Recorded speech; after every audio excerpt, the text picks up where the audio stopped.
राम राम। परीक्षा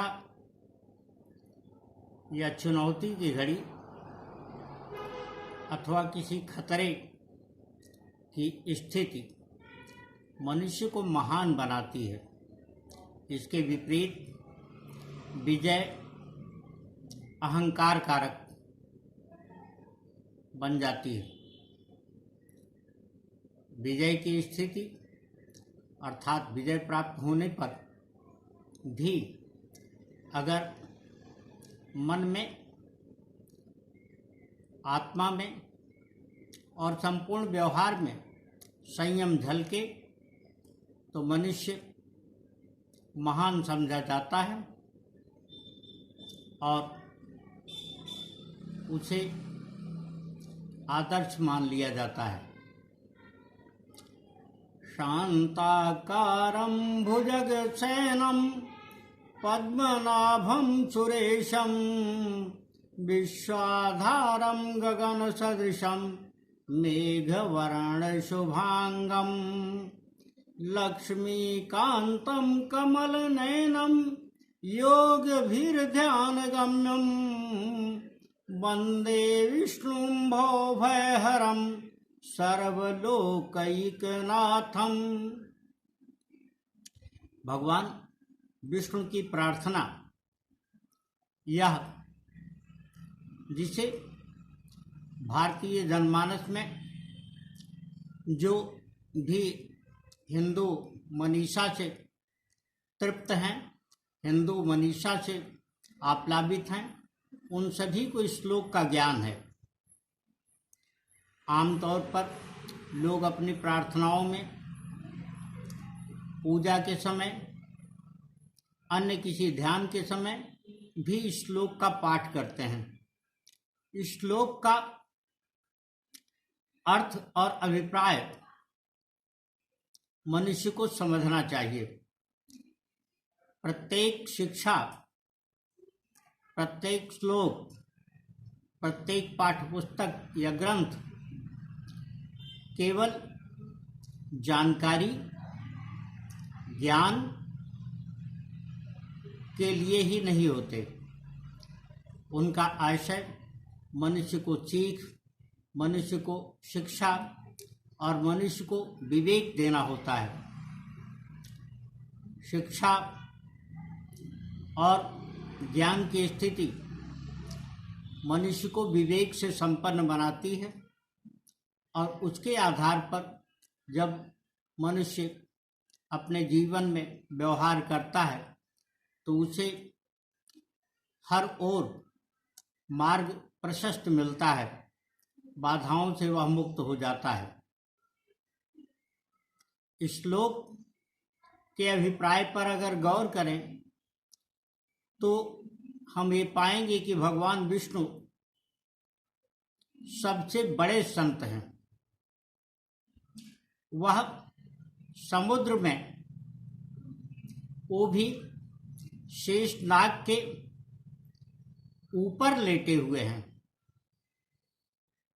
फिर भी उनका आकार और उनकी आकृति यानी चित्त और मन अत्यंत शांत है, जबकि शेषनाग के फन उनके ऊपर हैं और वह शेषनाग को सैया बना करके उस पर लेटे हुए हैं।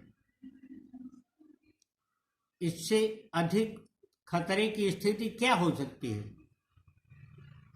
कहा जाता है कि वो छोटे कीट पतंगे हों, कीड़े मकोड़े हों या जो इस वर्ग के सांप बिच्छू वगैरह हों, नाग हों, उन्हें किसी को काटने के लिए या पशुओं को किसी को मारने के लिए लाइसेंस की आवश्यकता नहीं होती है और न ही कोई हथियार ढूंढना पड़ता है, न ही कोई शस्त्र ढूंढना पड़ता है।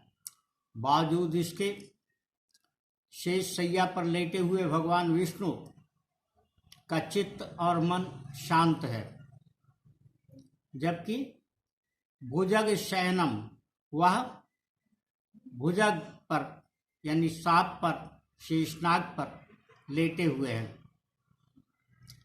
इसके अन्य अंश श्लोक के वह भी महत्वपूर्ण है, लेकिन आज विषय शांति का है, मन के शांत होने का है। शांति का आशय मन को शांत रखना है।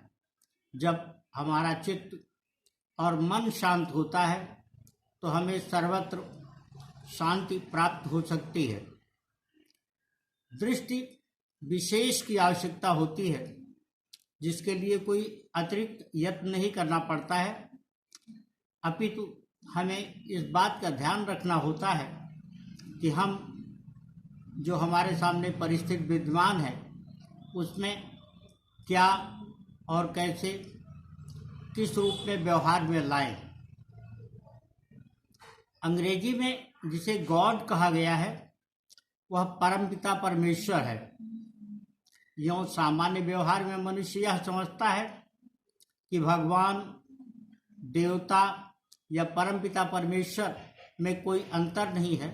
भारतीय हिंदू मनीषा में विभिन्न भगवान या देवताओं को परमपिता परमेश्वर यानी प्रभु यानी परम ब्रह्म की रचना जो है नहीं, अपितु उनके स्वरूप के रूप में देखा गया है।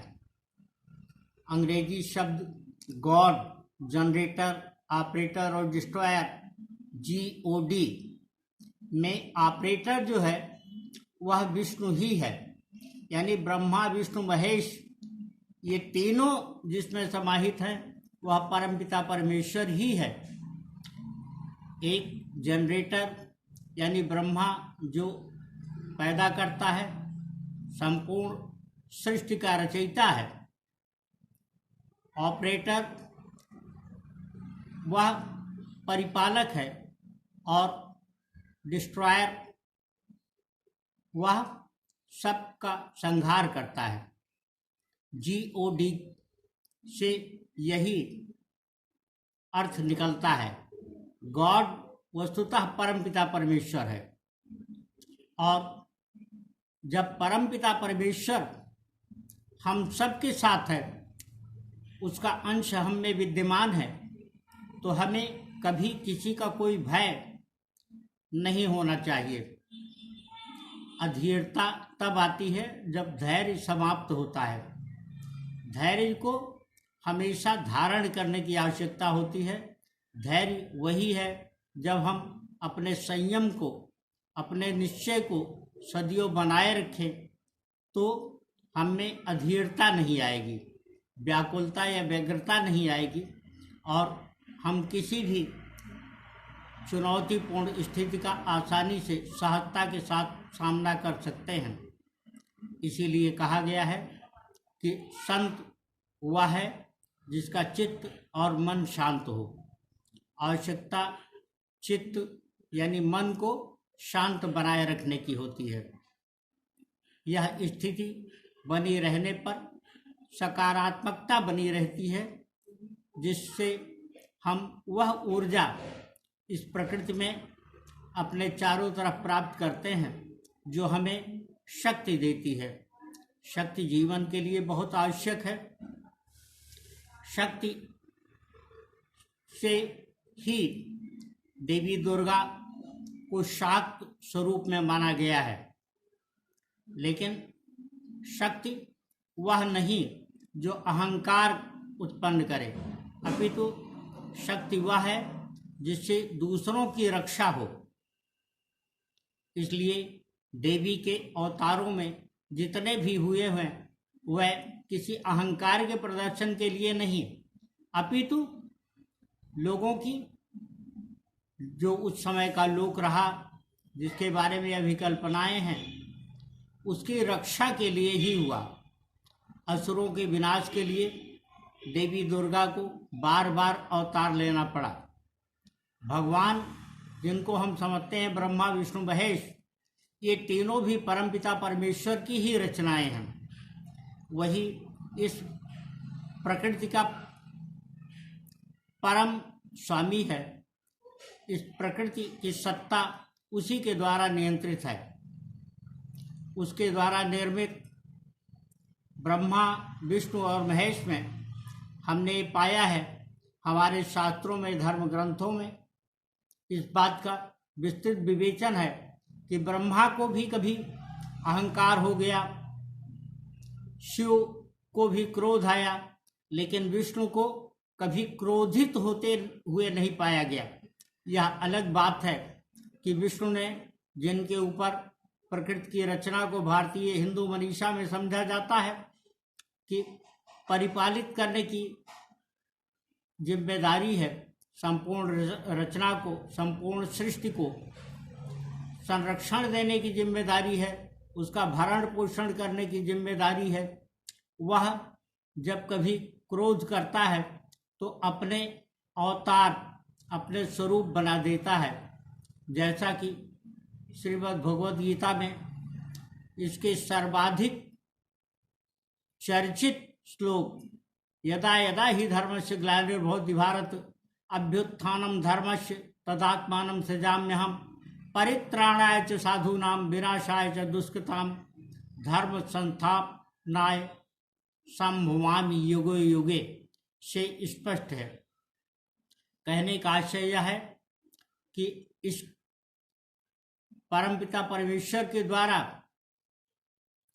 परम ब्रह्म के द्वारा अपने अवतार इस धरती पर अपनी रचनाओं के रूप में भेजे जाते हैं और वह एक निश्चित समय तक अपने कार्य और दायित्व को पूर्ण करके विराम प्राप्त करते हैं। इसीलिए श्रीमद् भगवद गीता में भगवान विष्णु ने कहा है कि भगवान विष्णु के स्वरूप श्री कृष्ण जी ने कहा है कि समस्त रचनाएं हमारी हैं और ये देवता भी एक निश्चित समय के उपरांत अपने जीवन का समापन प्राप्त करते हैं, इनका जीवन भी समाप्त हो जाता है, परंतु मैं परम ब्रह्म कभी समाप्त नहीं होता हूँ।